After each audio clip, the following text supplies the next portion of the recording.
On va évidemment, et si vous le voulez bien, refaire le film pour nos téléspectateurs, parce que tout le monde n'a pas forcément en tête le poids de ces chefs d'inculpation, ce que cela signifie. On parle donc, je le rappelle, de l'enquête des financements de sa campagne présidentielle, de financement libyen, donc cette enquête finalement qui a démarré plus ou moins adroitement dès 2011 avec notamment le site Mediapart qui avait véritablement enquêté. Et aujourd'hui donc ces 3 chefs d'inculpation. Dites-nous d'abord ce que signifie la corruption passive le plus lourd. La corruption passive, c'est le fait d'avoir reçu des fonds de quelqu'un qui cherche à vous corrompre pour en retirer un avantage quelconque.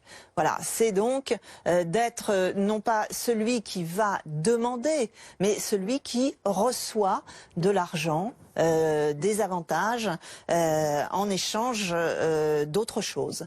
Le recel de détournement de fonds publics libyens, ça veut dire que les juges d'instruction considèrent que à un titre ou à un autre, Monsieur Sarkozy, que ce soit, je ne sais pas, sur ses comptes ou quelque part, a détenu personnellement de l'argent qui venait de la Libye. C'est ça que ça veut dire. C'est-à-dire, le recel, c'est le fait d'avoir détenu illégalement des fonds.